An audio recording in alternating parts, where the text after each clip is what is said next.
Galera querida, eu preciso de 2 pessoas para vir aqui na frente rapidinho para me ajudar numa parada muito importante. Não precisa falar nada não, mas, pô, vem aí, me dá uma moral. Pode vir. Chega aí.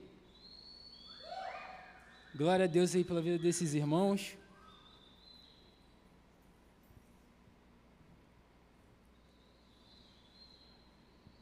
Vem que vem, varão. Fica um aqui, outro ali. E aí, valeu. Você, segura a ponta aí, segura a ponta aqui. Show. Pode chegar mais para frente agora. Show. Pode relaxar se quiser. Qualquer coisa vem mais para cá. Galera, imagina comigo o seguinte cenário. Meu amigo aqui é Deus. Que responsa, hein? E meu outro amigo aqui está representando Adão e Eva lá no jardim. No jardim, quando a gente lê Gênesis, o relato da criação, a gente vê que, de fato, o homem e a mulher, Adão e Eva, tinham um pleno relacionamento com Deus, uma perfeita comunhão. E Deus falou, cara, você pode comer de todo o fruto desse jardim, só um você não pode comer, porque no dia que você comer, certamente você vai morrer. E Deus falou, cara, a gente fez o homem à nossa imagem e semelhança, mas eu tenho uma ordem para você. Não coma desse fruto. Mas a serpente astuta, não sei se você está ligado nessa mensagem, chegou e falou, ô homem, por que Deus falou que você não pode comer do fruto? Aí o homem fala, porque Deus falou que no dia que eu comer, eu vou morrer. Aí a serpente, você não vai morrer. E jogou aquela dúvida no coração do homem. O que o homem fez com a mulher? Comeu do fruto. E aí é a queda, né, que a gente entende. Deus está aqui, ó, ficou meio chateado, né? Só um pouquinho. Aquela comunhão perfeita que existia entre o homem e Deus se rompeu. Por quê? Porque o homem desobedeceu o Senhor. O que antes era um relacionamento genuíno, perfeito, com a desobediência do homem, esse relacionamento se rompeu. E agora? O que fazer para restaurar esse relacionamento que antes a gente tinha lá no Éden? Vamos ver essa parada. Meus irmãos, muito obrigado. Deus abençoe a vida de vocês. Glória a Deus aí. Tamo junto. Meus irmãos, quando a gente vai para a palavra de Deus, o apóstolo Paulo, ele vai falar um pouco sobre isso, de como o pecado entra no mundo por um homem, que é Adão. Com esse pecado veio a morte, e essa morte passou a toda a humanidade. Esse é o primeiro homem, Adão. Mas existe um outro homem que veio, que ele trata aqui como Jesus Cristo. Através da plena obediência, veio a graça sobre muitos para a justificação que dá vida. E esses que creem em Jesus reinarão eternamente com ele. Vamos entender isso melhor, Romanos capítulo 5, 12 ao 21. O texto diz assim, portanto, assim como por um só homem entrou o pecado no mundo, e pelo pecado veio a morte, assim também a morte passou a toda a humanidade, porque todos pecaram. Porque antes de a lei ser dada, havia pecado no mundo, mas o pecado não é levado em conta quando não há lei. No entanto, a morte reinou desde Adão até Moisés, mesmo sobre aqueles que não pecaram à semelhança da transgressão de Adão, o qual prefigurava aquele que havia de vir. Mas o dom gratuito não é como a ofensa, porque se muitos morreram pela ofensa de um só, muito mais a graça de Deus e o dom pela graça de um só homem, Jesus Cristo, foram abundantes sobre muitos. O dom, entretanto, não é como no caso em que somente um pecou, porque o julgamento derivou de uma só ofensa para a condenação, mas a graça deriva de muitas ofensas para a justificação. Se a morte reinou pela ofensa de um, Adão, e por meio de um só, muito mais os que recebem a abundância da graça e do dom da justiça reinarão em vida por meio de um só, a saber, Jesus Cristo. Portanto, assim como por uma só ofensa veio o juízo sobre todos os seres humanos para a condenação, assim também, por um só ato de justiça, veio a graça sobre todos para a justificação que dá vida. Porque como pela desobediência de um só homem, muitos se tornaram pecadores, Assim também, por meio da obediência de um só, muitos se tornarão justos. A lei veio para que aumentasse a ofensa, mas onde aumentou o pecado, aumentou muito mais ainda a graça, a fim de que, como o pecado reinou pela morte, assim também a graça reinasse pela justiça, que conduz à vida eterna por meio de Jesus Cristo, nosso Senhor. Amém. Esse é o texto dessa noite. Qual que é o contexto dessa passagem aqui, meus irmãos? Se a gente for olhar para toda a carta aos Romanos, Paulo vai defender o evangelho da graça. Se a gente for pegar um livro de toda a Bíblia e falar assim, resume o evangelho aí. O evangelho poderia ser resumido por meio da carta aos Romanos. Só que é muito curioso, porque quando Paulo escreve essa carta aos Romanos, ele está lá em Corinto, olhando para galera de Corinto. Então, no capítulo 1, 2, 3, ele vai tratar da depravação total do homem. Ele vai falar, cara, eram pessoas invejosas, que cometiam imoralidade sexual, tinha homem com homem, mulher com mulher. Essas pessoas desprezaram o conhecimento de Deus e viraram as costas para Deus. E aí, no final do capítulo 3, Paulo vai concluir: todos pecaram e estão destituídos da glória de Deus. E aí ele começa a tratar de um outro assunto. Ele vai falar da justificação pela fé por meio de Jesus. O que é essa parada? Justificação pela fé é o ato de eu e você nos tornarmos justos diante de Deus pela fé em Jesus, que morreu na cruz por nós, pelos nossos pecados e ressuscitou. Então, pela fé, a gente crendo em Jesus, nós nos tornamos justos diante de Deus. E ele vai defender essa questão da justificação pela fé. E vai entrar o capítulo 5, que ele vai trazer esses desdobramentos da pessoa de Adão, dos resultados das consequências de Adão, e da pessoa de Cristo, dos resultados da pessoa de Cristo.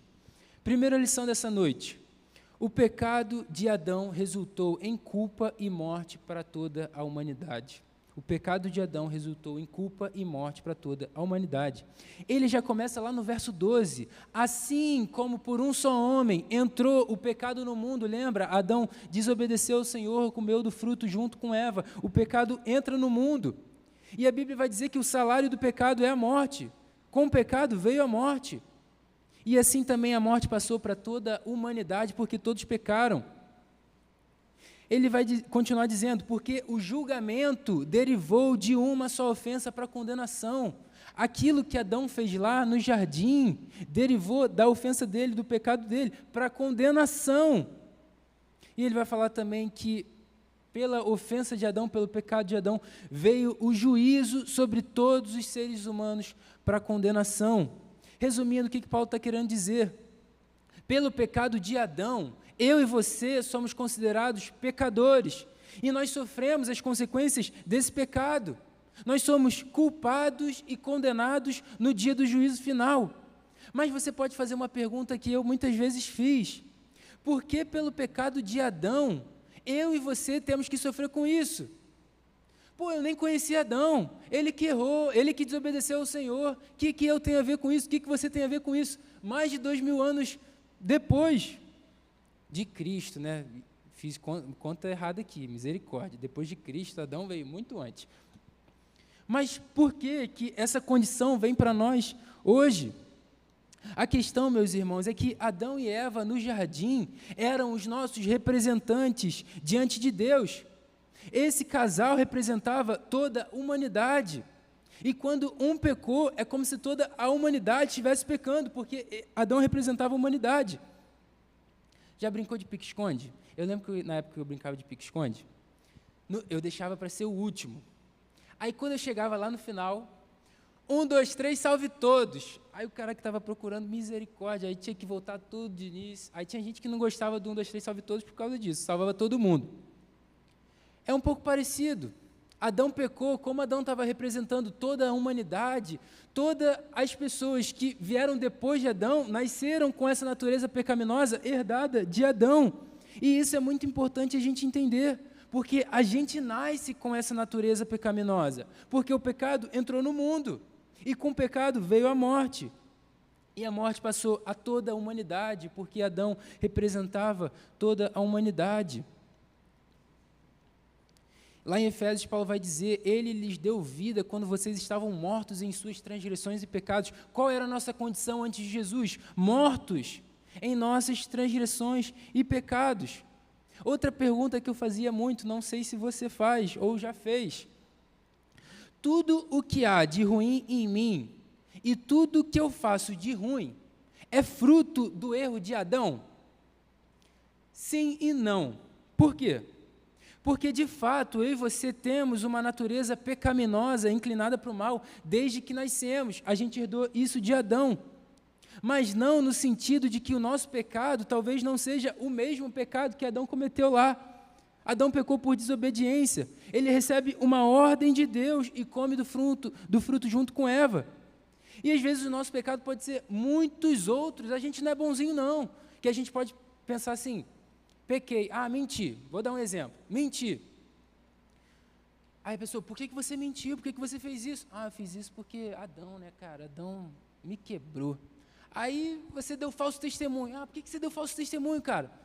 Pô, Adão, né, sabe como é que é, meu pai é fogo, não dá certo, Adão é terrível, me estragou. Aí tu fica nessa, tu meio que alivia sua culpa, botando a culpa em Adão, mas não é só isso não, o nosso coração é mau, a Bíblia vai dizer que do nosso coração vem a inveja, engano, imoralidade sexual, muitas outras coisas ruins, e Paulo responde isso no verso 14, ele vai dizer, a morte reinou desde Adão até Moisés, mesmo sobre aqueles que não pecaram à semelhança da transgressão de Adão, mesmo aqueles que não cometeram o mesmo pecado de Adão. A morte também reinou sobre esses, somos nós. Algo muito importante aqui para a gente entender, meus irmãos. Quando que veio a lei de Deus? Veio por meio de um homem. Quem foi esse homem? Alguém sabe aí? Quer chutar? Pode falar alto, pode falar alto. Moisés, eu ouvi um Moisés aí, não sei se eu ouvi mesmo ou foi alguma coisa revelando. Gente, a lei veio por Moisés. E antes de Moisés, como que o povo vivia e era salvo? A Bíblia vai dizer que pela lei que Deus revelou por Moisés, vem o pleno conhecimento do pecado. Ou seja, antes de Moisés, as pessoas pecavam sim, porque depois de Adão, todos depois de Adão, são pecadores, nasceram com essa natureza inclinada para o mal. Mas será que as pessoas sabiam de fato o que era pecado? Como é que a pessoa saberia o que era cobiça de fato, se a lei que veio depois falou, não cobicem? Como é que a pessoa ia saber que o falso testemunho, por exemplo, é pecado, se antes ela não lia lá na lei que o falso testemunho é pecado? Isso é muito maneiro, porque as pessoas poderiam ter um certo entendimento do que é pecado, de tipo, caraca, eu acho que essa parada não é legal, eu acho que isso não agrada o coração de Deus. Mas aí, quando vem a lei, a Bíblia vai dizer, pela lei vem o pleno conhecimento do pecado. Elas poderiam ter um pouco de conhecimento, mas só pela lei que elas entenderam, cara, está escrito, não cobiça, então se eu cobiçar é pecado sim. Está escrito, não dê falso testemunho, então se eu der falso testemunho é pecado sim. Meus irmãos, o pecado é a transgressão da lei, a Bíblia vai dizer isso. É como se eu errasse o alvo, se você tivesse com uma arco e flecha, por exemplo, num alvo para acertar e você erra esse alvo. Pecado é sobre isso, a gente errar o alvo, a gente tem uma missão, um destino, uma obediência e a gente não faz isso. E Paulo também responde isso para a gente no verso 13, porque antes da lei ser dada, antes da lei, havia pecado no mundo, porque o pecado veio lá de Adão. Mas o pecado não é levado em conta quando não há lei. Essa questão de entender de fato o que é pecado existia sim, mas as pessoas não tinham esse entendimento genuíno do pecado. Isso é muito interessante. E depois Deus vai enviar a sua lei, e aí muda, e vem o tempo da lei, a galera de fato tem um entendimento correto do que é pecado. Então, meus irmãos, de forma objetiva, se você está meio perdido, o que a gente precisa entender desse texto? Adão pecou, esse pecado entra no mundo, e com esse pecado vem a morte, e a morte passa a toda a humanidade. Eu e você somos pecadores, desde nascença temos uma natureza pecaminosa. E agora? Miserável homem que eu sou, quem me libertará do corpo sujeito a essa morte? E é aí que Cristo Jesus entra, meus irmãos. Segunda lição, a obra de Cristo é infinitamente superior à queda causada por Adão. Quando a gente olha para alguns versículos, a gente vai ver que Paulo usa a expressão muito mais, muito mais, muito mais, se referindo à obra de Cristo. No versículo anterior diz que Adão prefigurava aquele que haveria de vir, ou seja, Adão apontava para Cristo. Só que ele vai dizer que Jesus não é como Adão, Jesus não pecou como Adão, Jesus nem pecou. E ele vai dizer, mas o dom gratuito não é como ofensa. Vocês vão entender isso até muito melhor que eu, porque aqui é uma conjunção adversativa. Então ele falava assim, aquele que prefigurava o que haveria de vir, Jesus. Mas o dom gratuito em Jesus não é como o pecado de Adão.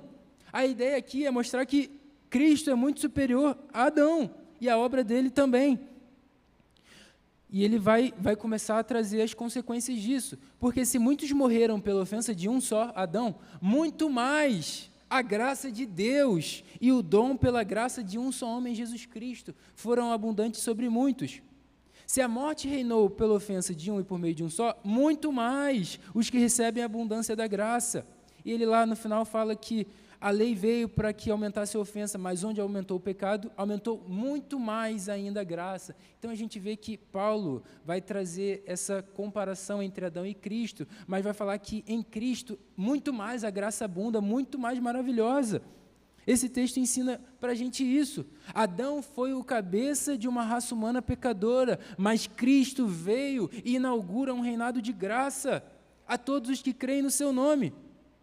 E tem algumas pessoas que eu já ouvi uns comentários que têm um entendimento muito equivocado desse texto, onde aumentou o pecado, superabundou a graça. Então quer dizer que eu vou pecar muito e a graça vai vir muito mais. Aí bota aí uma ideia de número. 2 pecados, então a graça vai ter 4. 4 pecados, a graça vai ter 8. E aí fica nessa ideia, tipo, caraca, será que então que eu tenho que pecar muito mais para que a graça venha muito mais? E Paulo também responde isso no capítulo 6. Queridos, não é sobre isso que Paulo está falando. Olha o que ele vem falando desde o versículo 15. Estava o pecado, estava a condenação, estava o juízo sobre todos, mas muito mais a graça que dá vida, muito mais a graça que justifica, muito mais a graça que perdoa e santifica. Quando ele diz que aumentou a graça muito mais, onde abundou o pecado, ele quer dizer que a graça é muito mais maravilhosa. A graça é muito melhor, a graça é muito mais eficiente, a graça é muito mais transformadora. O que Cristo fez por nós foi muito mais abundante e perfeito do que Adão fez. E é nesse sentido que Paulo aborda essa questão da graça e do pecado. Mas uma observação, meu irmão, muito importante, preste atenção nessa parada, que senão vai ficar complicado para a gente aqui. Se você parou para observar, Paulo fala muito sobre muitos, todos, muitos receberão a graça, todos serão justificados e tal, e fica nessa ideia que parece que é todo ser humano. Mas Paulo aqui não trata da universalidade da salvação.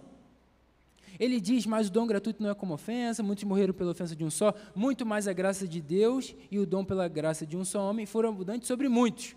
Numa primeira leitura parece, caraca, sobre muitos, será que é todo ser humano? E ele vem falando essa questão de muitos, todos, muito e todos.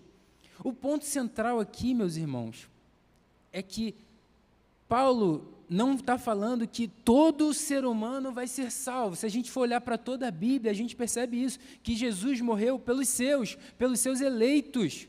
Porque se Jesus tivesse morrido por todo mundo, desse mundo, não ia ter inferno. Todo mundo ia ser salvo, ia ser isso aí. Mas Jesus morre pelos seus. O ponto central desse texto é nos ensinar que eu e você somos levados a esse estado de justificação e vida pela justiça de um homem.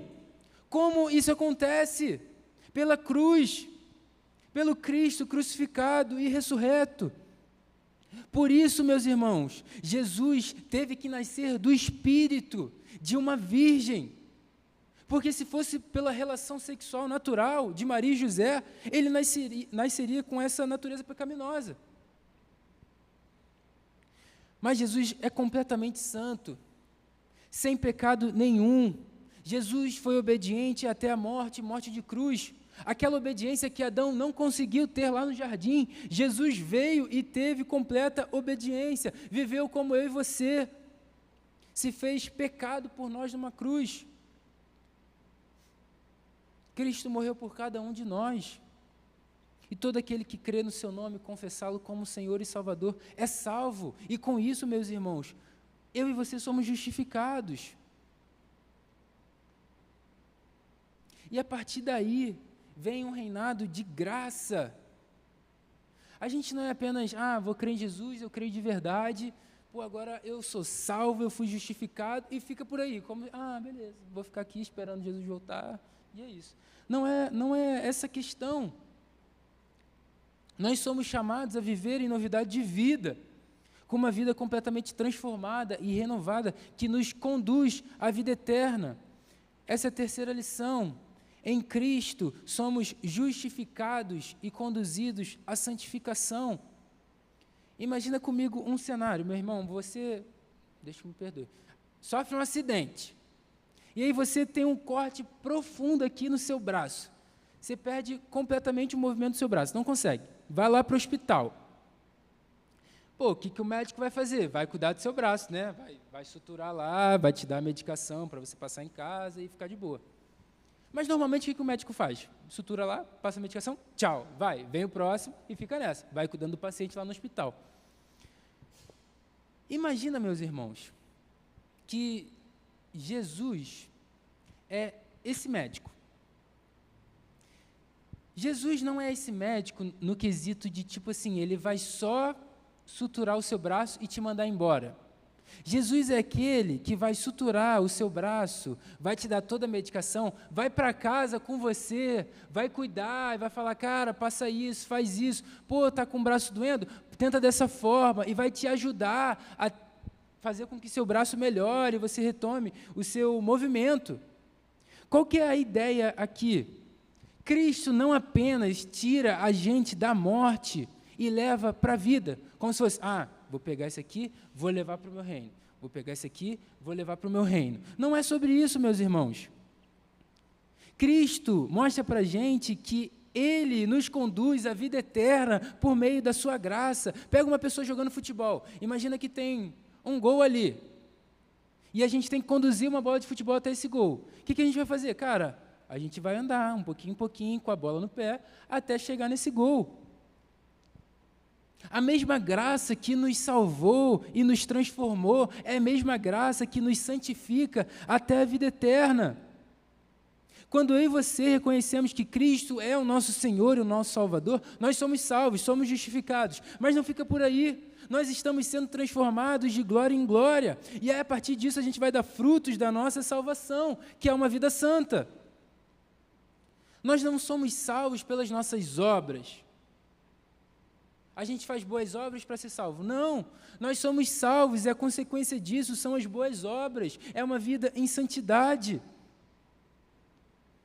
Eu gosto muito do final do versículo 21, que ele vai falar, assim também pela graça, reinasse pela justiça, que conduz à vida eterna. Isso é muito maneiro, porque não é uma graça que vai te tirar e vai te botar em outro lugar. É uma graça que vai te conduzir à vida eterna.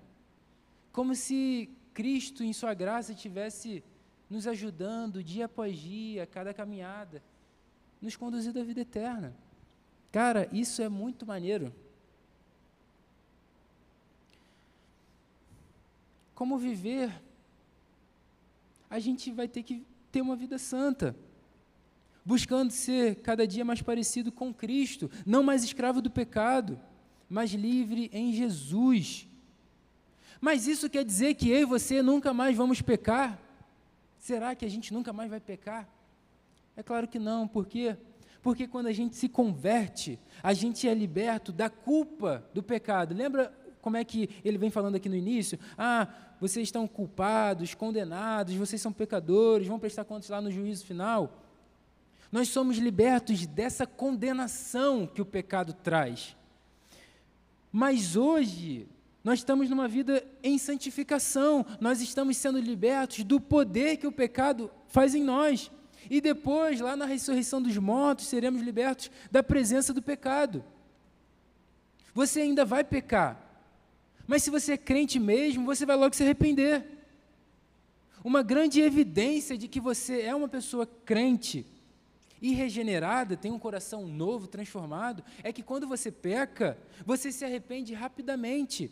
Eu te pergunto, em quanto tempo você se arrepende depois que você peca? 1 minuto depois, será? 1 hora, 1 semana, 1 mês, 1 ano? O pecado na nossa vida deve ser acidente, meus irmãos. Se você tem uma bicicleta, um carro ou uma moto, não sei o que você tem, mas você não sai todo dia pensando, pô, o pneu da minha bicicleta vai furar, vou ter que trocar. O pneu da minha bicicleta vai furar, vou ter que trocar. Pô, você vai andando de bike. 1 hora, se acontecer algum acidente, alguma parada, seu pneu vai furar. Assim deve ser o pecado da nossa vida, deve ser acidente, não deve ser rotineiro. Nós fomos transformados.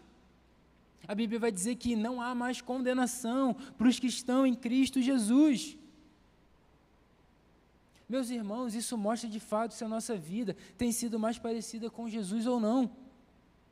Paulo vai dizer em Colossenses, Ele nos libertou do poder das trevas e nos transportou para o seu reino, para o reino do seu Filho amado, em quem temos a redenção, a remissão dos pecados. 2 Coríntios 5,17, se alguém está em Cristo, é nova criatura. As coisas velhas já se passaram, eis que fizeram coisas novas. Jesus vai dizer, quem ouve a minha palavra e crê naquele que me enviou, tem a vida eterna. Não entra em juízo, mas passou da morte para a vida. Gente, isso é maravilhoso demais. Como viver essa palavra na prática, então? Primeira aplicação. Reconheça a gravidade do pecado herdado de Adão.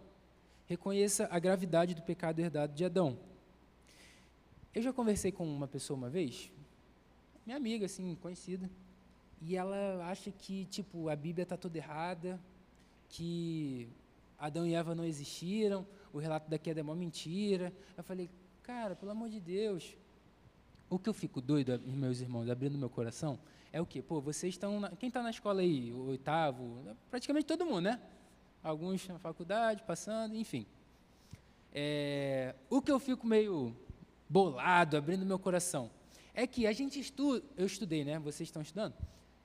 Vários assuntos lá em história, filosofia, sociologia, várias pessoas do mundo todo, a gente estuda rei, a terra que tomou, é isso, é aquilo, casou com tal mulher, teve tais filhos, e a gente acredita nessas paradas, né? O professor explica pra gente, e, pô, legal, cai na prova, a gente tem que estudar. Agora, quando a Bíblia fala que existiu um casal que teve uma criação, que teve a queda, não, a Bíblia está errada, precisa ser atualizada, está toda mal feita. Qual o sentido? E essa pessoa cismou, pessoa estudada, culta, mas cismou que a Bíblia está toda errada.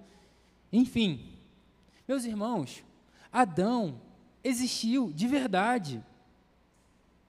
Não é um ser mitológico que a gente tem uma crença lá, Adão, eu acho que aconteceu. Não, galera, a Bíblia está dizendo, a Bíblia é a palavra de Deus, viva, eficaz, inerrante, infalível, fala sobre um homem que caiu, relata a história da criação em Gênesis 1, 2, 3.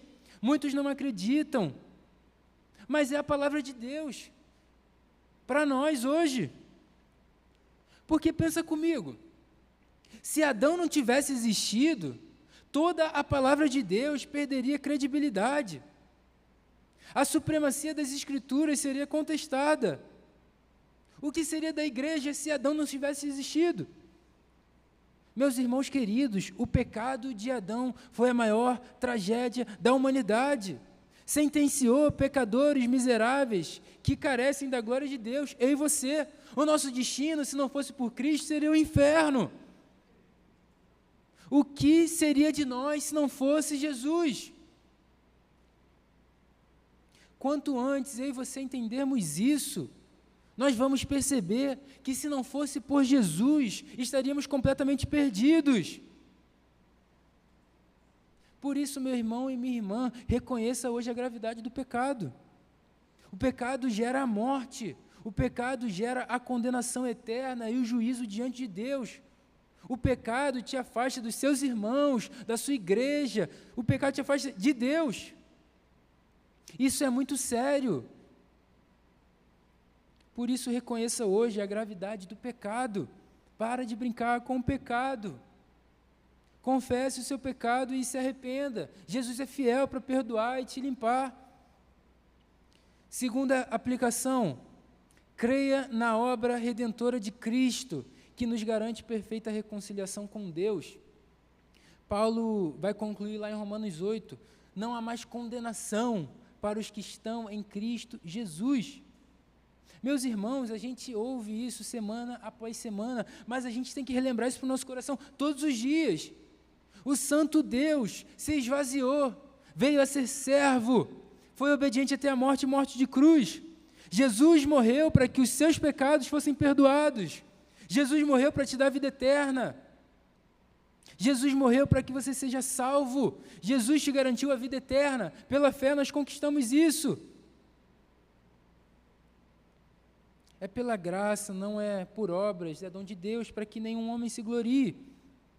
Você crê em Jesus como Senhor e Salvador da sua vida? Você crê na vida eterna? Você crê que seus pecados são perdoados? Meus irmãos, não há nenhum outro nome dado entre os homens pelo qual importa que sejamos salvos. Jesus é aquele que pode te salvar e te dar a vida eterna. Jamais deixe de olhar para a cruz, meu irmão e minha irmã. Paulo vai dizer que Deus prova o seu amor por nós pelo fato de que Cristo Jesus morreu por nós quando ainda éramos pecadores. Meus irmãos, creiam na obra de Jesus Cristo na cruz, que nos garante perfeita reconciliação com Deus. A gente fala que há uma morte substitutiva, porque a gente que era para morrer naquela cruz, nós somos os pecadores, nós que devíamos pagar por aquele pecado, pelo nosso pecado, na cruz. Mas Jesus veio completamente santo, em completa obediência, e morreu por cada um de nós. Aleluia, glória a Deus por isso. Terceira e última aplicação, meus irmãos. Viva em novidade de vida, lutando contra o pecado pela graça de Cristo. Como Deus vai aplicar em nós o que Jesus fez na cruz? Jesus morreu na cruz. Como Deus, então, a partir disso, aplica em nós pecadores os benefícios da cruz de Cristo? Quando a gente olha para a cruz, a gente entende que Jesus na cruz levou os nossos pecados. E a pergunta que a gente tem que fazer: os efeitos disso, eu e você experimentamos completamente nessa vida aqui? Não, meus irmãos. Por quê? Porque Deus vai administrar isso. Primeiro, Ele vai conceder o perdão da nossa culpa. Quando eu e você nos convertemos, nós somos perdoados da culpa, do pecado, mas o pecado continua em nós, ainda estamos no mundo caído com uma natureza pecaminosa. E aí tem a segunda parte, que é a parte da santificação. Deus começa a quebrar o poder do pecado na nossa vida. E é um processo que vai durar toda a nossa vida, desde agora até a gente morrer. E aí, em último lugar, Cristo vai nos libertar da presença do pecado na ressurreição dos mortos, quando eu e você tivermos um corpo glorificado à semelhança do nosso Senhor. Então, meus irmãos, nós somos libertos da culpa do pecado, nós estamos sendo libertos do poder do pecado, que é a questão da santificação, e seremos futuramente libertos da presença do pecado. Porque se a gente for pegar de uma vez, a gente é liberto da culpa do pecado, liberto da presença do pecado, e vai ter um corpo glorioso, e não é assim. Por isso, por que eu falei isso? Porque nós precisamos viver em novidade de vida. Precisamos reconhecer que somos pecadores e precisamos de um Salvador, porque se a gente não se reconhece como pecador, por que precisamos de um Salvador? Em Jesus, os nossos pecados foram perdoados. Lembra da ilustração do braço com um grande ferimento e você conduzindo uma bola até o gol? Cristo não anula apenas a condenação do pecado, mas Ele também, por sua graça, dá os meios para que a gente tenha uma vida santa. Por meio da leitura da palavra. Você lê a sua Bíblia todos os dias. Você tem lido a palavra de Deus. Você tem orado. O que te impede de chegar uma horinha antes aqui e orar com a sua igreja, com seus irmãos na reunião de oração? Você tem se arrependido genuinamente? Você tem vivido em comunhão com seus irmãos na célula, nos discipulados, nos FSTs? Meus irmãos, por meio dessas disciplinas, a gente constrói uma vida santa. E a gente pode fazer isso todos os dias. E com isso a gente vai quebrando o poder do pecado em nós, pela graça de Deus que atua em nós. Se você tem tido problemas com o pecado regularmente, você parece que não vê mais saída, parece que isso atormenta o seu coração, e você não consegue enxergar o perdão dos seus pecados na cruz, meu irmão, não desista, fica firme, não desanima. Jesus se importa com a sua vida. Jesus sabe o que você pensa. Aquele sentimento mais profundo e íntimo do seu coração, Jesus conhece, porque Ele sonda os nossos corações. Meus irmãos, a gente precisa se arrepender e ter uma vida santa todos os dias. O pecado não é maior que a graça. O pecado não é maior que a graça. Lute contra o seu próprio coração, faça guerra. O nosso coração é mau. Invista no seu relacionamento com Jesus. Passe tempo, meu irmão, orando, lendo a palavra. Fique um tempo a sós com Deus. Isso faz muita diferença. Para concluir, galera, eu queria fazer uma pergunta. Em quem você está nessa noite? Ou você está em Adão, ou você está em Cristo.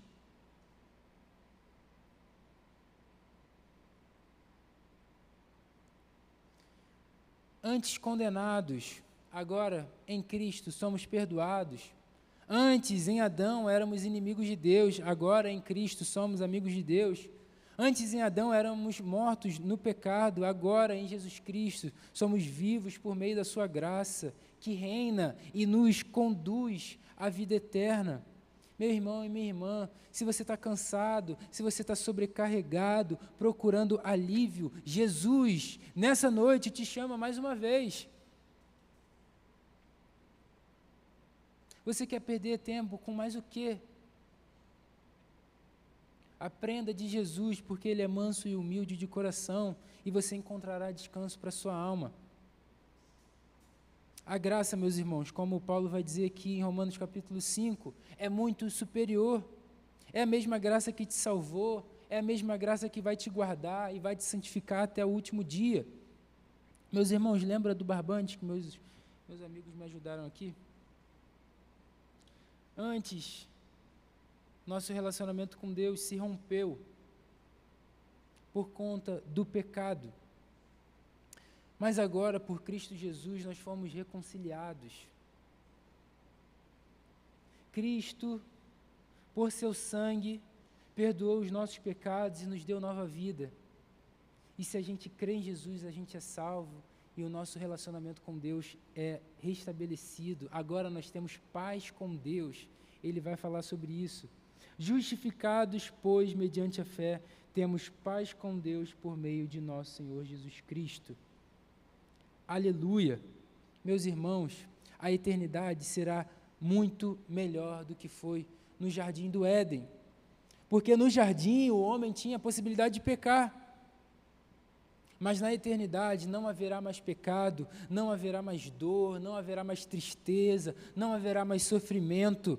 Reinaremos eternamente com Cristo e nada será capaz de nos separar do seu amor. Em Cristo, meus irmãos, nós temos muito mais do que poderíamos ter em qualquer outro lugar. Amém? Vamos orar? Senhor, muito obrigado pela Tua palavra, muito obrigado porque o Senhor é um Deus que se importou. Muito obrigado porque o Senhor veio a esse mundo, morreu por cada um de nós. Antes éramos escravos do pecado, culpados, condenados. Nosso destino era o inferno. Mas o Senhor se humilhou, por amor a cada um de nós aqui. Morreu numa cruz, ressuscitou, venceu a morte, nos deu vida. E agora, Senhor, ajuda a gente com a Tua graça, nos conduz até a vida eterna, nos santifica, Jesus. Por favor, a gente quer Te agradar, a gente quer Te imitar, a gente quer ser cada dia mais parecido com o Senhor. Santifica a Tua igreja, santifica esses jovens do UP. Jesus, por favor, que a gente se arrependa genuinamente dos nossos pecados, viva em novidade de vida, experimentando as riquezas que a gente encontra no Seu amor, as riquezas e as belezas da Palavra de Deus que é revelada a nós. Jesus, muito obrigado pela Tua graça. O que seria de nós se o Senhor não tivesse nos encontrado, se o Senhor não tivesse nos transformado completamente? Jesus, recebe agora o nosso louvor, toda a nossa atenção, toda a nossa devoção, todo o nosso coração, Jesus, porque o Senhor é digno. Toda a honra e toda a glória seja dada ao Seu nome, no nome de Jesus que a gente faz essa oração. Amém.